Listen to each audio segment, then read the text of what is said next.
Era un ejemplo de coraje y bondad, un chico inocente de los que nunca rompió un plato. El héroe, Raúl, se había sacrificado para salvar a su país, pero en vez de ser alabado y recompensado por sus logros, fue traicionado por aquellos en los que confió con su vida y desechado como basura.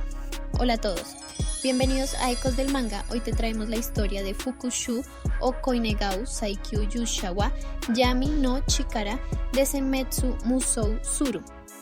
Capítulo 1. El descenso del héroe. Si eres imprudente, serás capturado. Si eres amable, serás usado. Con esa reflexión empezamos el capítulo de hoy. Vemos en la escena como el héroe, Raúl, acaba con la vida del rey demonio que amenazaba al reino de Kurtz. Vemos al joven sonreír con emoción al declarar que por fin habrá paz en su hogar. ¿Qué le espera a nuestro héroe que salvó al mundo? ¿No tienen el presentimiento de que algo muy malo va a pasar? Lejos de medallas, trofeos, esculturas a su nombre o siquiera un mísero gracias por su hazaña, Raúl es brutalmente encarcelado y llevado a una ejecución pública. La gente que antes lo ovacionaba ahora pide por su erradicación. Y quienes eran sus más queridos compañeros ahora observan entre risas satisfactorias su tortura y humillación. Raúl está desorientado, confundido, amarrado de pies y manos en una cruz de madera. Frente a él yacía la dulce princesa a la que una vez sirvió, ahora riendo con cizaña ante su sufrimiento. Ahora que el rey demonio está muerto, la única amenaza para la familia real es el héroe, dice, y además culpa a Raúl de su situación al no haber aceptado ser su pertenencia, y que no hay mayor crimen que el rechazar a la princesa. En ese instante, algo dentro de Raúl se rompe y empieza a reír psicóticamente. La princesa se aburre y piensa que por fin el hombre se había vuelto loco y ordena al verdugo el por fin ejecutarlo. Una risa seca resuena, llena de un sentimiento de resolución amarga y negra, como el abismo mismo. Las carcajadas no se detienen incluso cuando el dolor empezó. El cuerpo de Raúl escurría mientras los animales se alimentaban de él vivo. Ratas, lobos, zorros e insectos de todo tipo escudriñan en su cuerpo. Pero la risa no cesaba. Raúl, histérico, jura devolver el dolor que sentía a cada uno de los que arruinaron sus vidas, y hasta su último aliento no dejó de maldecirlos. Entonces, tras fallecer, su alma es transportada al más allá, el primer sitio en donde estuvo antes de renacer. Así que finalmente morí, murmura Raúl, y mientras meditaba es abrazado por una hermosa mujer. Ella llora rotamente, afectuosamente lamenta el dolor que sufrió el joven. Raúl, sin embargo, la aparta sin cuidado y burlonamente le pregunta cómo se sintió al verlo morir, refiriéndose a ella como la diosa del amor. Desde el suelo, la diosa implora más castigo mientras lamenta no haberle dado más fuerza. Se arrastra hacia él entre súplicas. El ex héroe la toma del mentón mientras ella lo mira enamorada y le señala que si de verdad está arrepentida y si su amor es genuino. Si me amas de verdad, resucítame y déjame eliminarlos. ¿Qué dices, oh grandiosa? Luego cambiamos de escena. Ha pasado un año desde la ejecución del héroe y vemos a la hermosa princesa vestir un hermoso vestido blanco que la hacía ver delicada e inocente. Junto a ella, un grupo de sirvientas alababan su apariencia, comentando que Emil-sama adorará verla con ese atuendo. Pero en sus expresiones hay sonrisas forzadas y un sudor frío difícil de esconder, mientras la princesa toma un fuete entre sus manos. Ellas nerviosamente se empiezan a explicar. Ese vestido está hecho de la tela de más alta calidad. El blanco puro fue elegido cuidadosamente para resaltar la piel blanca de la joven, así como su cabello rubio excepcional. Aún así, la joven no se veía ni un poco satisfecha. De forma abrupta, la joven explota repartiendo fuetazos a una de sus sirvientas. Herida, la sirvienta se disculpa una y otra vez ante la colérica princesa, quien le reclama su falta de vista. Miren mi expresión de hoy. Estoy segura que tienen algo más adecuado para hoy, ¿no? Decía repartiendo fuertes azotes sobre la joven sirvienta, quien intentaba explicarle que ese vestido fue dado por Emil, su prometido, como un obsequio por su boda. Sin embargo, con una fría sonrisa, la princesa exclama lo poco que le importa sus razones, mientras ordena que le traigan un vestido diferente, mientras pisa el cuerpo maltrecho de su sirvienta. Las trabajadoras asienten aterradas mientras la princesa ordena que retiren esa cosa fea de su vista, refiriéndose al cuerpo inconsciente de la sirvienta. Detrás de ella, una mujer con armadura vigilaba la escena con preocupación, alegando que este arranque de la monarca era una mala señal para su partida, y entonces nos empieza a contar los recientes sucesos del último año. Hace un mes fueron aniquilados los soldados que defendían las puertas del reino, bajo la luz del sol, sin aviso de enemigos y con la única pista de un gran charco de agua. Pese a que la Orden de la Caballería ha estado investigando, no había ninguna pista que identificara si el culpable era humano o demonio. La caballero se inclina rápidamente ante la princesa, pidiendo un momento para hablar. La princesa la observa con indiferencia en ropa interior, recita su nombre como si leyera un libro. ¿Qué pasa, comandante de la Real Orden de Caballería, Sandra?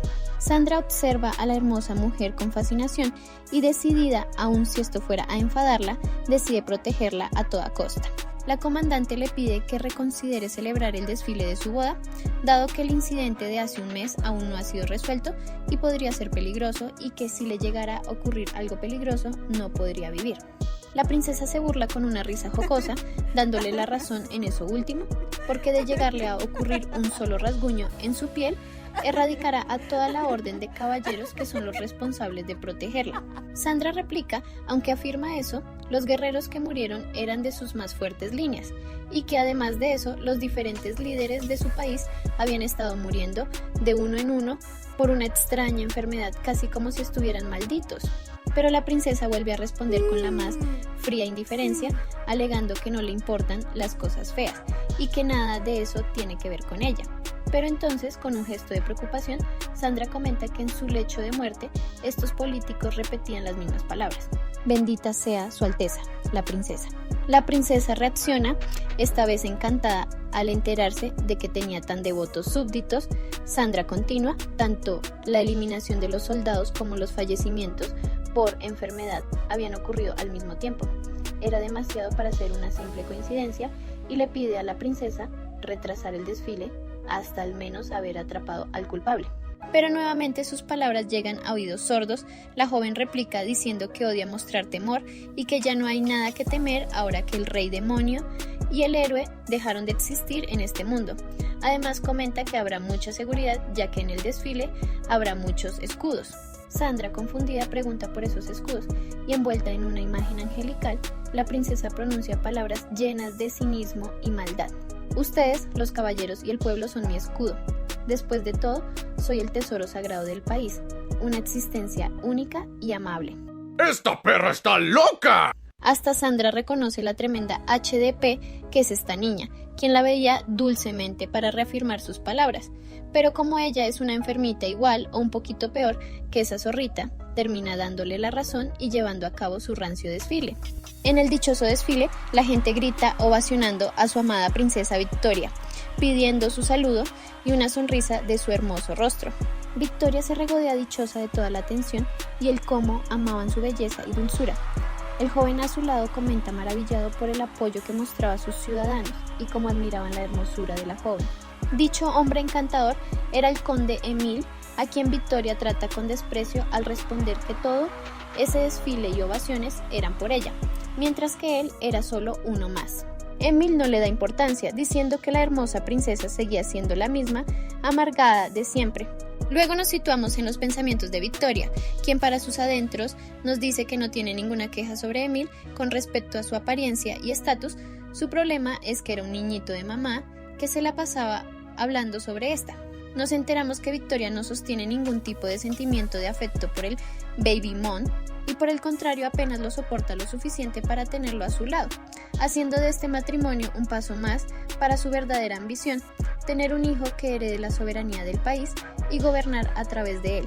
Emil fue elegido por su buen linaje, estatus social, un completo idiota de pies a cabeza y además es guapo, cosa que es conveniente para nuestra endemoniada princesa. Para Victoria la apariencia es primordial, para ella es una completa pesadilla la sola idea de concebir un hijo feo, confesando que incluso sería capaz de eliminarlo. Y aunque Emil cumple los requisitos de apariencia, no tiene nada más de valor que sea de su agrado, decepcionando a su Alteza de tan pobre prospecto de esposo. Confiesa que, incluso si fuese solo apariencia, el héroe era muy superior, y nos transporta a un viejo recuerdo de cuando el héroe Raúl se presentó ante el rey y su hija. El por entonces ingenuo joven, de corazón bondadoso y muy tonto que se presentó a la realeza jurando destruir al rey demonio y traer de vuelta la paz al reino, pero que a pesar de todo eso tenía una mirada carmesí poderosa. La imagen despertó deseos desastrosos dentro de la princesa, quien empezó a obsesionarse por el héroe para la ruina de este. De golpe, Victoria regresa a la realidad cuando Emil le pidió que reafirmara algo a lo que ella solo aceptó sin siquiera saber qué era. Medio desconectada de la realidad y pensando en su fallecido héroe, Victoria lamenta su pérdida dado que era su hombre predilecto, y si tan solo se hubiera sometido a ella, las cosas no hubieran salido tan mal para él. Al final solo pudo conformarse con arrebatarle la vida con sus propias manos y recordando su rostro, desesperación, solo podía pensar en el desperdicio que fue. Victoria con tristeza piensa, ¿por qué te negaste a ser mío héroe? Regresamos al desfile, donde el público admira la presencia de la realeza junto a la caballería real. Jóvenes con habilidades superiores en combate militar, ciencias y literatura, quienes juraron su lealtad a la familia real. Junto a ellos, admiraban la solemnidad de la princesa, mientras un grupo de fanáticas pedían una sonrisa de ella. Con ironía, Victoria reconoce que lo mínimo que puede hacer es sonreír con dulzura a sus escudos de carne. La princesa sonríe dulcemente, emocionando a su pueblo, quien empieza a ovacionarla. La cruel monarca se embulle en soberbia, mientras aclama que este país, su gente y el mundo entero eran suyo. Todo sería suyo, a excepción del tonto héroe. Todo en el mundo sería suyo. Ahora, la feliz pareja se toma de las manos para arrodillarse ante el sacerdote, mientras en su mente recita las palabras que le ordenó al cura decir para su bendición. Dios concédele al niño celestial de este país bendiciones eternas. Esas eran las palabras que anunciaría su periodo de abundancia. No obstante, contrario a todas sus expectativas, el cura pronuncia palabras completamente diferentes. Bendita sea su alteza la princesa. Victoria se sobresalta confundida y cuando alza la mirada para ver el cura, unas manchas rojas bañan su rostro y vestimenta. Por un breve instante, recuerda las palabras de Sandra sobre las últimas palabras de aquellos líderes que murieron por enfermedad y en su visión aparece como era decapitado. La princesa piensa desorientada mientras su alrededor se vuelve un caos. ¿Una coincidencia? Imposible, ante ella aparece aquel hombre que ha estado en su mente. Su cabello negro brillante y sus ojos rojos que parecen estar en llamas. Incluso viéndolo vivo ante ella, no puede creerlo. ¿Cómo ha estado mi princesa? Hace un año. Victoria no lo puede creer. Ese hombre que asesinó con sus propias manos estaba de pie frente a ella. Raúl avanza un paso delante suyo y con una sonrisa psicótica declara: regresé de las profundidades del infierno, solo para vengarme de todos ustedes. Capítulo 2. Resurrección. Nos situamos con Raúl y mientras está con la princesa nos cuenta cómo fue posible este encuentro. Nos muestra cómo esa cuestionable diosa del amor le pide más castigo por no ser capaz de protegerlo. Y Raúl piensa lo que todos pensamos a estas alturas del manga. ¡Diablos, señorita! Nos cuenta un poquito más de su pasado, sobre cómo en su anterior vida conoció a esta diosa, quien le relató que él era el héroe elegido para traer paz y salvación al mundo, aunque ya nada de eso importaba. Piensa que quizás, debido a que ella es la diosa del amor, es que está tan obsesionada con él, por una tontería de que sea su amado o algo así. En el recuerdo, Raúl pregunta si los dioses aprobaron su ejecución, pero la diosa niega rápidamente, explicando que ni siquiera ellos previeron que los humanos serían capaces de aniquilar a su propio salvador. Raúl muestra aparente poco interés, y tomando la barbilla de la diosa, le ordena que recuerde esto bien. Esta es la verdadera naturaleza de los humanos que le ordenaron salvar, y que debido a su ineptitud, su salvador obtuvo este atroz destino.